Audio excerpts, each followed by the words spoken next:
turkey takeaways, college concerts, and prohibitive pasts. All this and more as the Stafford Weekly News starts now.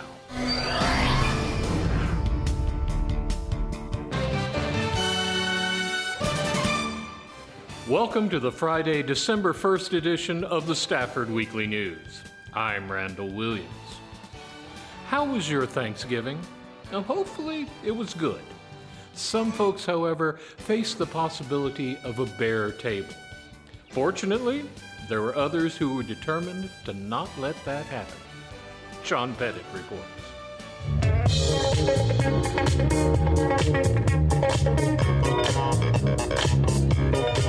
We're just helping out pass out turkeys, and we've just been helping with everybody and talking to the people, making sure that they're all right, and packaging bags for everybody who is less fortunate and might need a meal for Thanksgiving.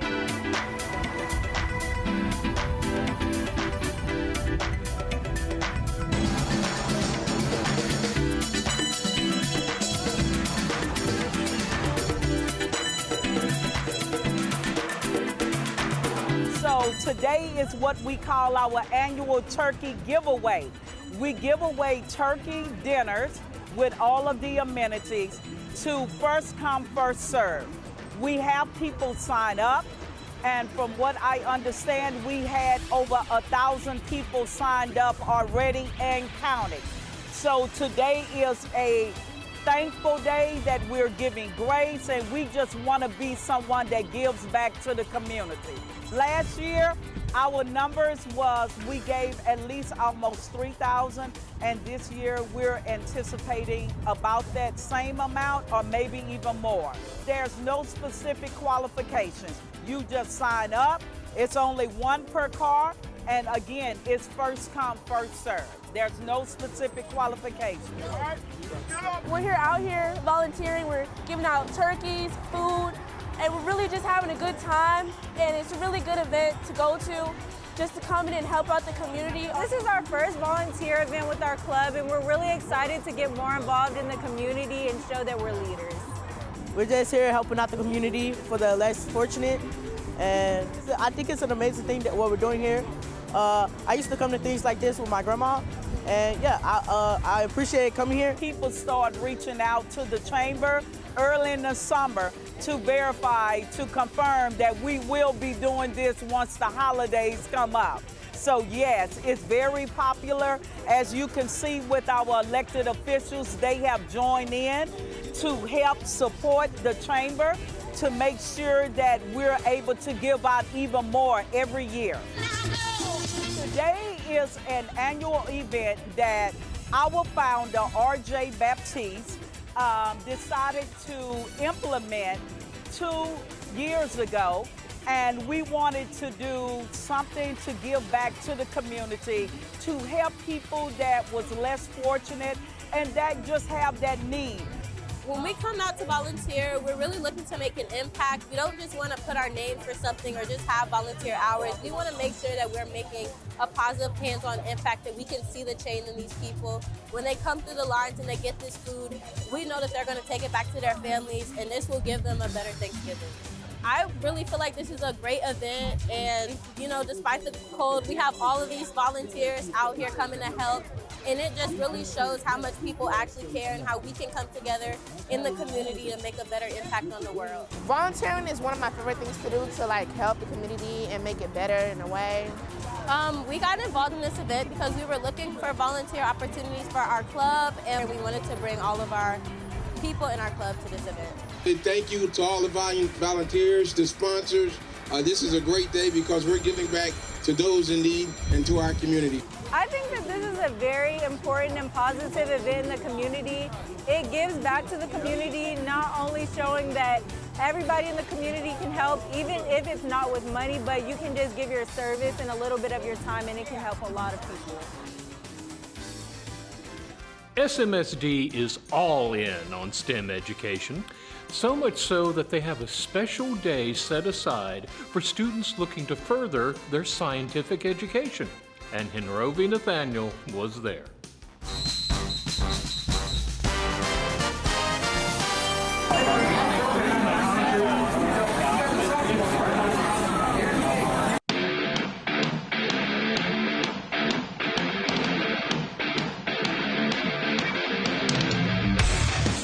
guys, welcome to Stafford STEM Day. So today we have brought colleges here as well as technology professionals. So all these colleges either have an esports program or they have a degree in video game design or a tech program. So our focus right now is tech focused, and it's supposed to be college and career readiness. So students can come and they can talk to college tables, they can talk to tech professionals. They don't want to do college about what job opportunities they can do, but they can also talk about esports. So esports is a competitive video games field that we offer here at Stafford High School, that students can compete against other kids in video games. So college programs actually offer scholarships to pay kids to go to school to play against other colleges in video games. So not along just only playing the game and earning scholarships that way. They can get an education, they can get a job career, internship programs here. So that's what we're trying to do, is connect our students to those industries and to those resources that they can play what they love to do, continue what they love to do, and make a job out of what they love to do.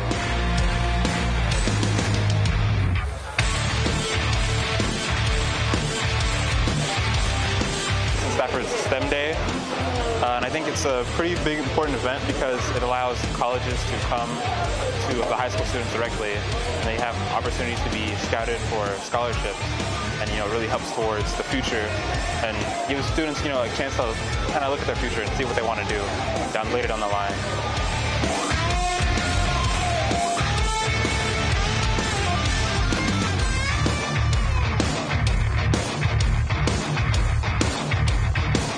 I think STEM is important because it helps kids who usually don't have access to things like experiment labs and gaming labs and all these things that STEM brings to the field. It helps kids get access to things like these, kids who might have never seen them otherwise, and it helps them further their careers in STEM-based fields like science or technology or engineering.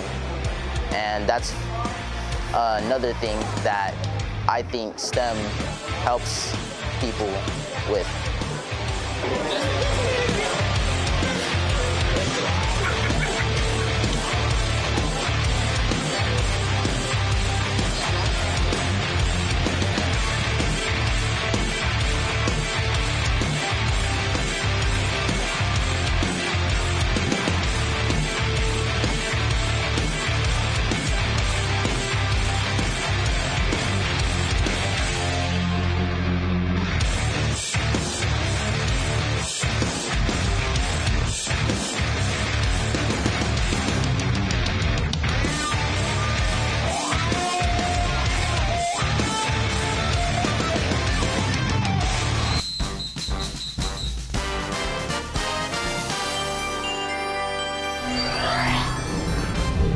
Student Spectacles, next.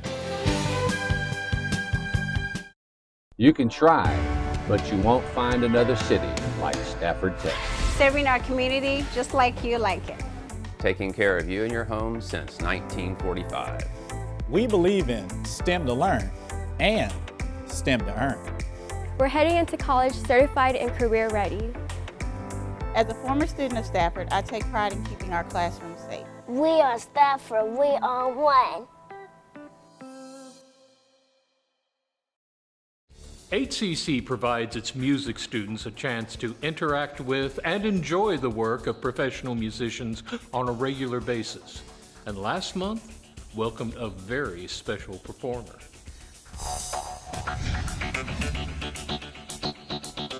That is the sound of Beethoven you hear coming from the Fine Arts Center in Stafford.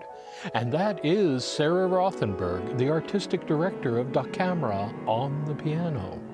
Well, I'm thrilled to have the opportunity to play out here, and I'm so impressed with this building for fine arts, and I just met all these wonderful students and a whole piano studio and an actress who's in a Brecht play. So I haven't been out here before, and I'm getting ready to play this program at Rothko Chapel on December 16th, and I haven't played these 3 sonatas together in one program in about 15 years. So it's kind of a huge undertaking, and there always has to be a first time, and I was grateful to Joey Love and Stafford for inviting me to do my first time here. So that's what this is about.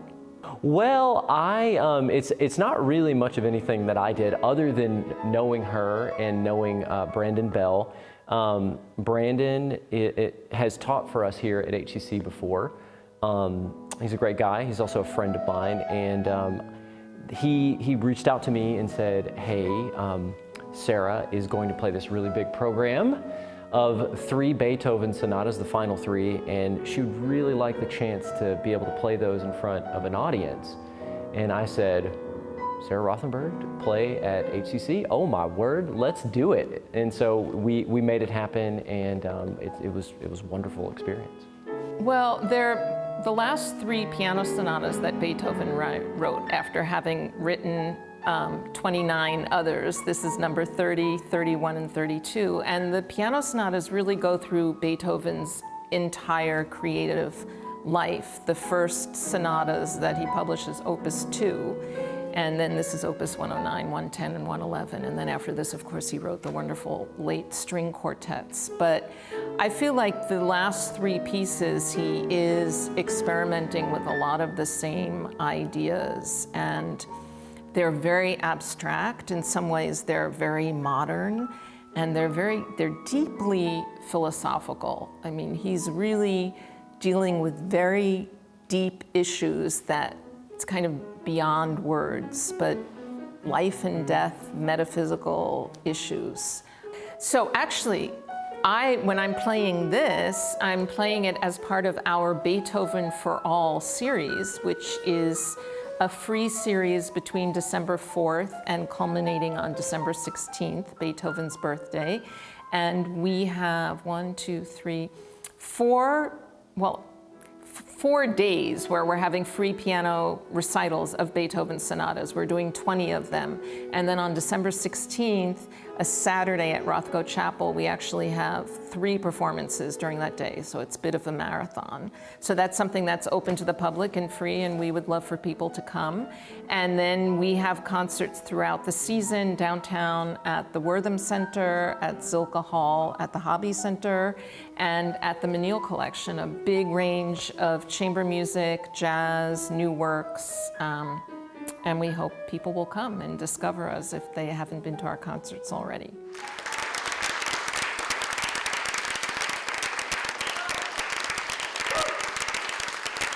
Each semester ends with an art exhibition showcasing the work of HCC students, and their work is being judged.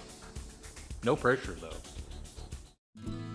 So what is going on now is our student show for the fall semester. So we have artworks produced by HCC studio majors, not studio majors, but students taking studio classes in Stafford and also West Loop. And so students get to pick one artwork, their best artwork that they've produced over the semester, and they get to have it in the art show. So this semester we did something a little different, which is exciting because this semester we had art faculty members make the selection, which I think is great because these professors have been working with the students.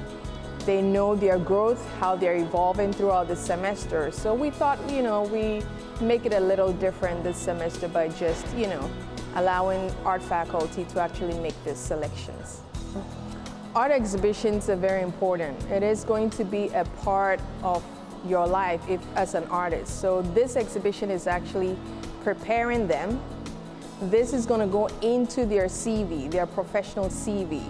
And so it's very good for students to start, showing their work in school before they even get into the real world. So this is good practice before they get into the real world. First of all, I'd like to start off by thanking you for coming tonight and thanking all of the students for all of your hard work and your creative endeavors that you undertook this semester. This is a fabulous show, and it's fabulous because of your fabulous efforts and your creative energies that brought it to fruition. We thank you so much. The people who win are actually going to get a nice certificate, and they're going to get the pins for the graduation pins, I think HCC pins, and actually the faculty choice. And so there's a special award that is given to one work chosen by a group of faculty members, and that student actually gets a gift card for Dick Blick. Dick Blick is a popular art supply store in the U.S., so they get that gift card, about $50 gift cards to purchase art supplies. What we ask of these award winners is that when you attend graduation, we ask that you wear these medals around your neck at graduation. So we'll signify to the faculty that you're walking, because we'll be there watching and looking for your medals, so we can scream really loudly for you, woo, woo, woo, and congratulate you as you walk. So each year you win one, you just stack them on, right? And you just walk across the aisle in our group. The artworks in the show are not only by art majors.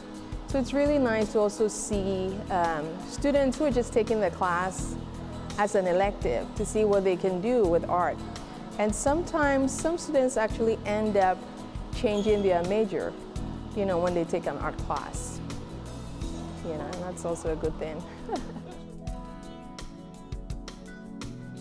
HCC strives to create an environment ensuring student success and has created 10 digital access centers just for that purpose, the most recent being on the Missouri City campus.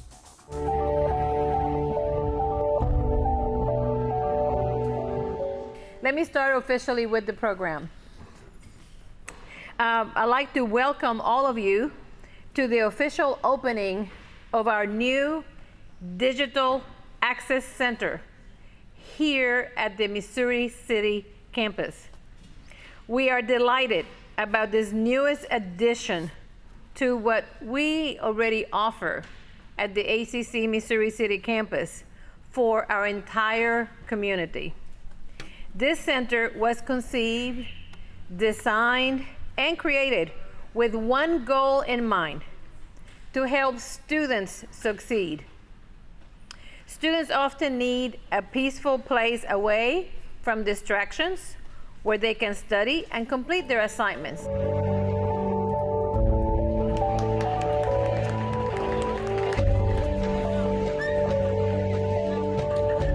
We're so delighted to be here at the Missouri City campus today doing the ribbon cutting for the new Digital Access Learning Center right here at this location, where students are going to be able to have access to technology. They'll be able to come and study. They'll be able to have tutoring services.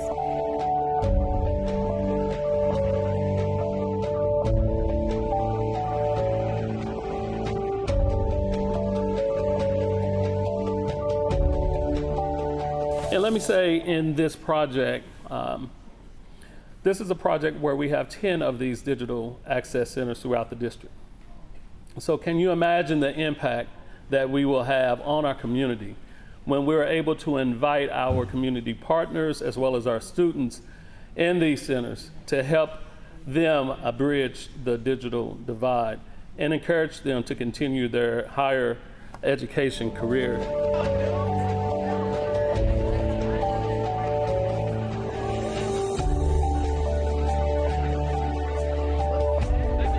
So what we have here today is our ribbon cutting ceremony for our Digital Access Center at Missouri City. And we're very excited about this space. This is a space for all of our students, our community members, our faculty, our staff to come and use. We have laptops available for checkout.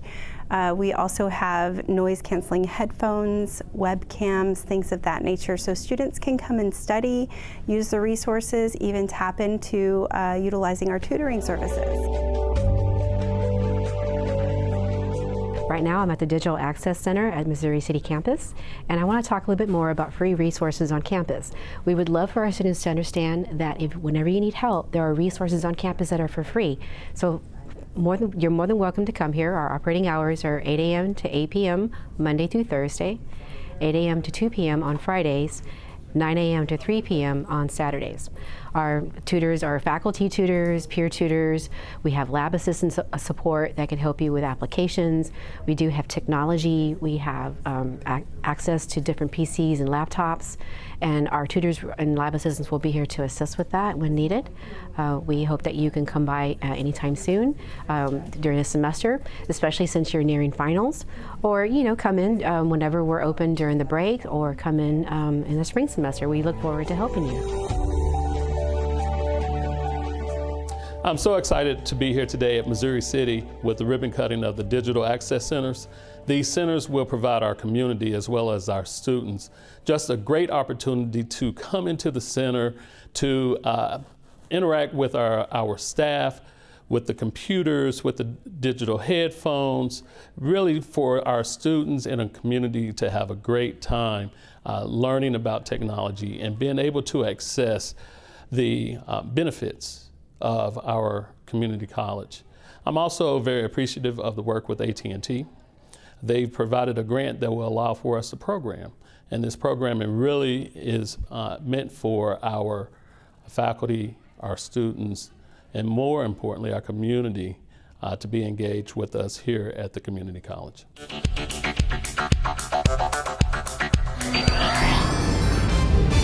The good old, bad old days. Next. In Stafford, diversity is not just a number, it's who we are. When you are here, you become part of the story. You can sleep well knowing we're always on the job and looking out for you. It's a great place for growth and opportunity. Tradition starts here. We teach your children and we stick around for your grandchildren. We are one. We are Stafford. This is the city of Stafford, and we are one. When you think of old-time Stafford, you probably think of quaint buildings and farms and general peace and quiet. Not so in the days of Prohibition, according to historian Sadie Williams, when the feds came a-calling. Let me start off by saying this. When Jean Cord and I wrote the book, we sat down one whole day and didn't do a thing but talk. And I said to her, Jean, are we going to cover anything up? Are we going to keep things from people? Or are we going to tell the truth? She said, you know, we're both good Catholics. We better tell the truth. So we did. So Stafford had a very colorful beginning. We had gambling. We had bootlegging. And I could tell you some stories about that. You know, one thing about it, when Jean and I started, we still had probably about 21 people that were old enough to know the stories. Part of the gambling was in the old historic buildings on North Main. If you go on down and you see those brick buildings, some of those, one brick building in particular, you would go, as soon as you open the door, you start going upstairs. And so they would go upstairs and they would have the gambling, and then, you know, stores or whatever, you know, at the bottom part. As people in the newspaper business call it, the feds came to Stafford. The feds, yeah, Federal Reserve. So they came into that one house and they busted that front door open and they said, do you have alcohol in here? Are you a bootlegger? And the guy said, no, I'm not a bootlegger. And he was laying in bed, acting like he was sick, and he had bottles of alcohol beside him. They didn't even rip the sheets from him, but they started shooting those bottles. And there he was in the middle of it. You know, and I'm sure he was embarrassed, but yet that was a way of life back then. But yeah, the feds went into the fields, into the cotton fields, into the corn fields. And some of those farmers had put their alcohol in the fields. In fact, one guy said he forgot where he put them. So, you know, it was very interesting, but we've always kept Stafford for what it was. You know, the whole town was colorful. I wouldn't say they were exactly proud of what they were doing, but They did have their bootlegging, they did have their gambling, and we didn't want to deny it. You know, we didn't want to write the book and have all these cover-ups, so we did it the best way we thought was possible. Stafford people had wiring where they could communicate with those gamblers in Galveston.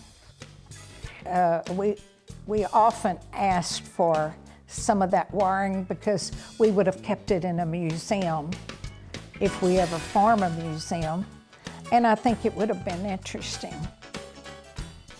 That's a wrap on our news for this week. Thank you for joining us. For everyone here at Stafford Weekly News, I'm Randall Williams. May all your news be good news.